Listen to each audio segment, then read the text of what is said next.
இன்னைக்கு ஜெனீவா ஐக்கிய நாட்டு சபையிலிருந்து நான் உங்கள்கிட்ட பேசுகிறேன். இலங்கை தொழிலாளர் காங்கிரஸ் சார்பாக பல வருட காலமாக தொழிலாளர்களோட பிரச்சனைகள் சம்பந்தமாக ஜெனீவா ஐக்கிய நாட்டு சபையில் முன்மொழியப்பட்டுள்ளது. அதற்கான தீர்வுகளையும் பெற்றுக் கொடுக்கப்பட்டுள்ளது.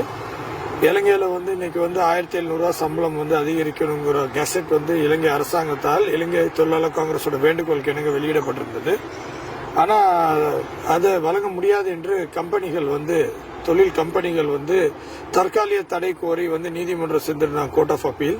ஆனால் கோர்ட் ஆஃப் அப்பீலில் இன்னைக்கு அது தள்ளுபடி செய்யப்பட்டு 1700 ரூபா சம்பளம் தொழிலாளருக்கு வழங்கணும்னு தெரிவித்தது இலங்கையில் உள்ள நீதிமன்றத்துக்கு மேல மக்கள் வச்சிருக்க நம்பிக்கை மேலும் மேலும் அதிகரித்துள்ளது.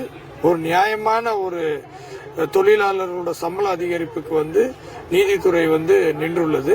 அப்படின்னு இருக்கும்போது இந்த நேரத்தில் ஜனாதிபதி ரணில் விக்ரமசிங்கே அவர்கள், பிரதம மந்திரி தினேஷ் குணவர்தன, இதோட அமைச்சர் கௌரவ மனுஷ நாணயக்கார, இதுக்கு உதவி செய்த சட்டத்தரணிகள், அது மட்டும் இல்லாம தொழில் அமைச்சின் அதிகாரிகள் மற்றும் இதுக்காக தொடர்ந்து ஆரம்பத்திலிருந்து இன்று வரை வேஜஸ் போர்ட் இருந்த உறுப்பினர்கள், இலங்கை தொழிலாளர் காங்கிரஸோட உறுப்பினர்கள் திரு மாரிமுத்து அவர்கள் மற்றும் பல பேர் இதுக்கான பல முயற்சிகள் எடுத்திருந்த போதும் இலங்கை தொழிலாளர் காங்கிரஸ் சார்பாக இந்த கோரிக்கை வெற்றி பெற்றது.